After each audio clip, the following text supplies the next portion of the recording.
What's up, everyone? Aaron Nagler here, PackersNews.com, live on Facebook from Lambeau Field. Packers training camp practice number 6 is in the books. We have spoken to the guys in the locker room. A little later this afternoon, we're going to be talking with some of the NFL officials that are on hand here at Lambeau Field for the next 3 days. They're going to be giving an update on all the new NFL rules. That's sure to be educational. But in the meantime, I thought I'd jump on and say hello. Sorry I've been gone for a few days, but I am back. Wanted to say hi to everybody. I'm sorry if you came here looking for Packers News Live. A little too progressive, apparently, but here we are, ready to talk some Packers. North Hudson checking in. Josh, what's up? Zach, how are you? Hello to everyone in the comments. Very nice to see you all. All the thumbs up are greatly appreciated. Yes, I'm back. Thank you, everybody. Thank you. Quick takeaways from today's practice. It was a bit of a dreary affair. As you can see, it's raining behind me right now. It wasn't a full-on rain this morning, but it was a mist throughout. It was lovely in the sense that it was only 60-some degrees. Big change from all the 90-degree days you're used to during training camp. But it kind of was reflective in the play on the field. It was a bit of a sloppy affair, obviously, slipping and sliding throughout the day. But the energy at practice, I thought, was a bit underwhelming. Now obviously Mike McCarthy is the ultimate judge there, and he will have something to say about it maybe tomorrow, but I thought the tempo between setups was fine. The tempo between drills was good, but as a whole the practice seemed a little kind of just underwhelming a little bit, I'd say. Now you're not going to hit a home run every time you step on the practice field, and I'm sure they got plenty of good tape that they can watch and adjust to. But we did see one amazing play from Aaron Rodgers, and that's not something you're unused to. But Aaron Rodgers at one point, on a 4th down in the 2-minute drill, was rolling to his left. Basically everybody in front of him is covered, and he throws a pass, no look. He does not look as he throws it over into the other total opposite end of the end zone, where Geronimo Allison is able to sky over Jair Alexander for a touchdown on 4th and 10. It was an insane play. All of us, all the guys who were gathered together on the beat, kind of just looked at each other and said, "Did that just happen?" I mean, it was like Magic Johnson on a football field, 20 yards away. It was insane. But outside of that, not a ton to get excited about. A typical Packers practice, I would say. So lovely to see everybody chiming in the comments. Brandon LaFell, no, I don't see the Packers going out and getting any kind of veteran free agent wide receiver, Des Bryant or Brandon LaFell or whoever. You look in camp, 6 practices in, they've got the talent necessary. I don't think there's any question about it. You saw D'Angelo Yancey make a nice play today. You've seen Jake Kumaro rise to the occasion. Adonis Jennings, who they picked up a couple weeks ago, wasn't even here all spring. He had a really nice snag up the right sideline, beating Jair Alexander on a pass from Rodgers. They've got talent. They've got the talent at the position. I don't see them going outside of the facility at all at that position. How do I think Jake Ryan's injury will affect the linebacker roles? It's funny because I didn't expect coming into this season that Jake Ryan would be playing a whole lot. Now, I know they've been running him a lot in practice, but a lot of that is install. It's not necessarily game planned, obviously. They're going to be in nickel and in passing defensive formationally so much.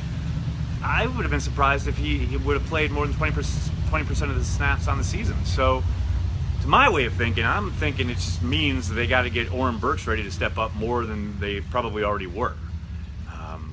Now, that's not to say he won't be missed. That's not to say he doesn't bring things to that defense that he did better than anybody else. I think in that thumper role, especially when it came to filling on run plays, I think he was the best on the team. But that doesn't mean that Martinez, Burks, Greer Martini, the Notre Dame undrafted kid, guys like that doesn't mean that they can't step up and fill that hole. And, as Brian Gutekunst said, the train stops for no one. Do you think Davis gets cut at the end of camp? I think he's had a promising start to camp, although it is, as is tradition, he had those first 2 days without pads where he was catching all sorts of deep balls, and now those have all kind of silently disappeared. But that's not entirely his fault. You know, it might be what they're working on install-wise, etc. But he kind of pulled up lame a little bit in one of the one-on-ones today. Seemed fine later on in the locker room, but that's something to keep an eye on. Thoughts on Kaiser so far this camp? Jacob, I think you've seen him definitely improve the last week or so. I think this is a really, really tough offense for guys to step into at the quarterback spot and have any kind of semblance of consistency. You know, I mean, look, Kaiser obviously is a one-year starter in the NFL, so he has NFL experience. But coming into this offense, McCarthy's offense, it's a whole nother world. Just the adjustments, everything that they do at the line of scrimmage, heck, everything they do in the huddle, everything they're asked to do as far as adjusting their reads due to what they see across the line of scrimmage, both pre and post snap. There's so much going on. And, you know, you don't have to go much further as an example than Aaron Rodgers.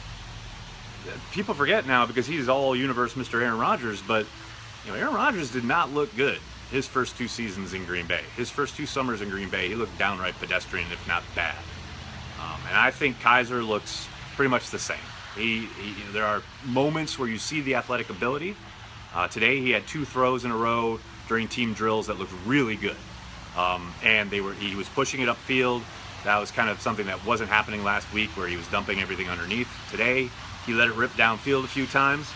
But then, you know, those little glimpses that you get are surrounded by mistakes and misreads and bad plays. And, you know, that's to be expected. I think, like I said, that's how Aaron Rodgers started out. And I'm not sitting here telling you that Kaiser is going to turn into Aaron Rodgers. It's just a very, very difficult offense to come into and just look great and light it up right away.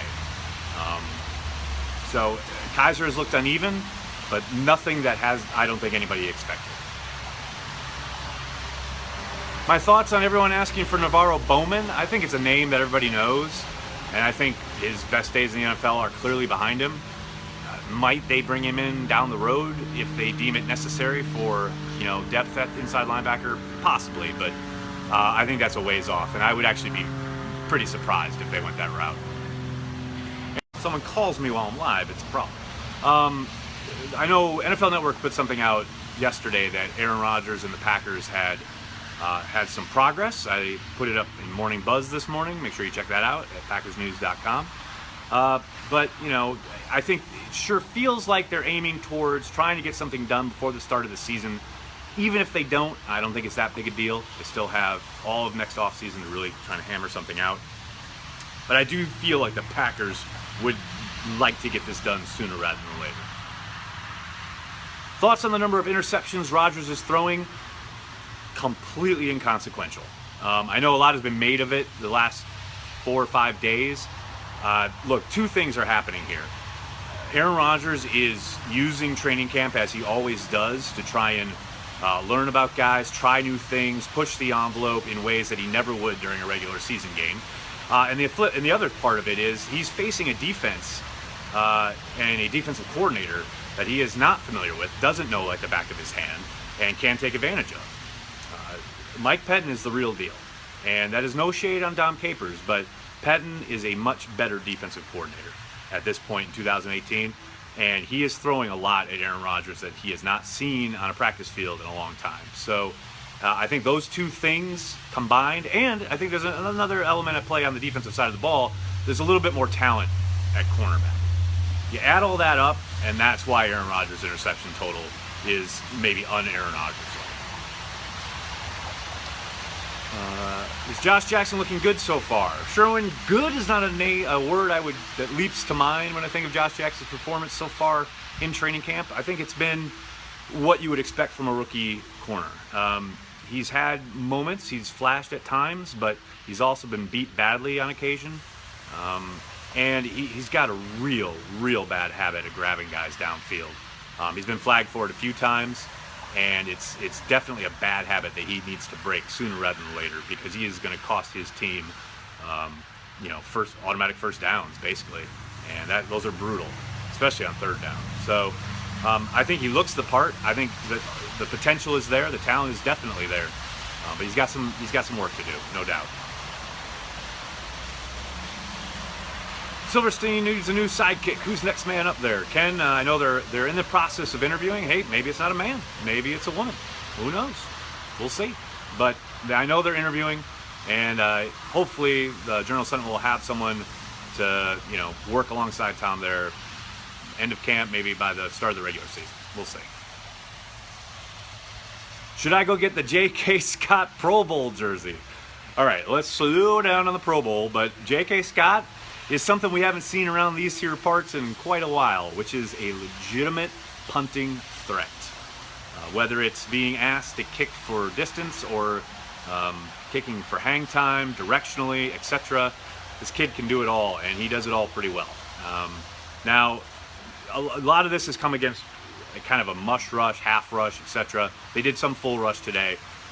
But we'll see what happens. It's all process. You got to take it from one step to the next. He's gone from the spring looking good. Now he's looked good early in camp. Let's get him on, Lambeau Field for family night, and then let's get him in a preseason game. You take all these steps, but that's the caveat. But along the way, he's looked good, and he's looked legit and like a legit weapon. So the early signs on J.K. Scott are very promising. How much blocking has Graham been doing? Actually, quite a bit, because they're doing a lot of installation, which means as the number one tight end, he gets the honor of being out there first. Whether it's run or a pass, they're putting him in line, and he's having to block. A lot of it is thud, though. It's not a ton of full speed, full contact stuff, obviously, so kind of right up his alley. But yeah, he's being asked to do quite a bit because it's installation time. Anyone surprising you out there? I'll say Adonis Jennings caught my eye today. He looked good a couple times. A lot has been talked about in regards to Jake Kumerow, for good reason. He's been a bit of a surprise, no doubt about it. And I think Lindsey Pipkins is starting to come on a little bit. I think he had a bad practice the other day, but he looked good today, I thought. He's a guy maybe up and down, but he's going to keep battling, no doubt. Will Oren Burks take over for Ryan? Yes and no. I think most of that will be about personnel and what kind of team they're facing. Now, they always have the option of kicking Clay Matthews back inside if they want. They could go that route in certain situations or against certain offenses. I don't think it's as simple as like on your Madden game where you go, Jake Ryan's hurt, so you got to sub in the next guy who's next in line. Doesn't quite work like that in the NFL. I think it'll be a multiple man operation. How many long snappers are in camp? 2. And they alternated, I don't think they alternated. I think they went 4 and 4 on Crosby's kicks today. He was 5 of 8. And I cannot right now off the top of my head remember. I know he missed 2 with one snapper and 1 with the other, but I can't remember which was which. Sorry about that. What about linebacker Greer Martini? I mentioned him a little earlier. Undrafted kid. He looks good. He's got a shot. He's surprising to me anyway that he was on a couple of first-string special teams right out of the gate at the start of training camp. That first or second day, he was on kick return and kick coverage, first team. So that tells you he's got a real shot. Right there, that the coaches are serious about wanting to see what he's got, not only on teams, but see what he can do from the field of play. If he can, keep improving, keep his head down, work hard, and show that he is valuable, not only on special teams, but can step up and maybe take some of that pressure off the inside linebacking group. I think Martini's got a shot. One with Bradley. Thank you, Andy. Jamal Williams running good. Brian, it's so hard to say anything about any of the running backs when it comes to the actual running game. Funnily enough, I was talking to my buddy Wes Hotklitz today while we were watching practice, and I was saying, they're doing a lot of running plays. They're practicing a lot of them, but a lot of that is due to the fact that they didn't do any running in the spring. But even now, when they're practicing it, they're doing, they're blocking, and they're not tackling, obviously. It's so not full contact or full speed yet that it's really impossible to say how any of the running backs are really doing when it comes to running the football, because no one's tackling, no one's taking to the ground. That first guy that gets to the ball carrier kind of comes up and gives them one of these and then steps away. it's not, nothing is even close to live. So you really got to wait to see those preseason reps to get some kind of an idea. But in all other aspects of the game, Jamal Williams looks like he's picking up where he left off, which is pretty good. Kimberly, how does Clay look? Funny enough, Clay Matthews never really gives it his all in training camp. He's out there and he's participating, but he's running into guys and kind of holding, and then he's held out of a lot of work. He doesn't do special team stuff, so you'll see him, I think, for a few snaps maybe on that first preseason game, a few more as the preseason goes on. But for the Packers, it's all about maintaining his health. It's all about keeping him fresh for the regular season. So at this point, there's not a whole lot you can glean from Clay's play on Raynitzky Field. Thoughts on the rookie wide receivers? Look, I get this question pretty much every day, and I'll say they've all shown flashes. They've all had moments, both good and bad. I thought Equanimous St. Brown had a few really nice moments today. One in particular where he had a great pass from Rodgers in the end zone that he couldn't quite stay in bounds for, but it was a really amazingly athletic play. And then he had another one on a crossing route underneath that he broke big, where he looked really smooth after the catch. You can see why they liked him there. But Scantling had one today where Rodgers hit him and he just glanced off his hands, and you could tell how frustrated he was because he doesn't get a ton of reps with Rodgers, and you want to make the most of those. Jake Kumaro was the same way. He had a ball where Rodgers threw an amazing pass right over the defensive back, over the head of the defensive back where he had no chance of getting it. Kumaro had a chance, reached out his hand and couldn't quite pull it in. And you can tell these young guys, when they get those shots from Rodgers, they want to make the most of it. Something that D'Angelo Yancey did today. He had a stop on a comeback route on the left side where Rodgers hit him, where he really shook the DB, and Rodgers hit him just perfectly in stride when he's coming out of his break. And you get a little extra boost when that happens with Rodgers. Unfortunately, later on in the day, Yancey had a bad drop from Rodgers. So that's the life, in this offense where Rodgers is going to spread the ball around, and you got to make the most of your opportunities. I think there are going to be highs and lows for all of these guys throughout camp, but ultimately the biggest part is what can they do on special teams and what do they do during the preseason games. Those are things that have yet to come. And I know people want updates every day, and I appreciate the passion, and I totally get wanting to know every little thing. But look, you're not going to get an answer on these rookie wide receivers until we see their participation on special teams and how they look in those preseason games, especially the first couple, because that's when we're going to start seeing guys separate from the pack. Joe Philbin, I don't think he's the coordinator he once was. What are you going on? How can you even begin to make that statement? I can't. Odom? Question mark? He's looked good. Yeah, he looks lighter. He looks quicker. I know they picked him up last year off Atlanta's practice squad. He was coming off as a 4-3 D end, so I think he spent the last year basically resculpting his body, and he looks good. He just needs a few more opportunities, I think, but I think there's promise there still. Did Tremont play slot again? Not today, Ahmad. It was Tremont and King on the outside and Alexander in the slot when the starters, and then they mix and match a whole bunch as the day goes on, but that was your initial starting crew again. Pettin is so impressive when he talks. I couldn't agree more. I've been saying it since he was a coordinator back in Baltimore. Or actually, I don't think he was even a coordinator then. I think he was just a position coach. But he's one of the best guys in the league to talk football with, hands down. He's got a great mind. And you can tell he's been a high school coach. It's so funny. The high school coaches who make it to the NFL, they are some of the best communicators you will ever find. And Pettin definitely fits that bill. All right, everybody, I'm going to have to jump. Thank you so much for all the questions. I'm sorry if I can't get to yours. They do fly by so fast, but I'll be back tomorrow, rain or shine. In the meantime, make sure you're checking out PackersNews.com for all the latest. Until tomorrow, you guys have a good night.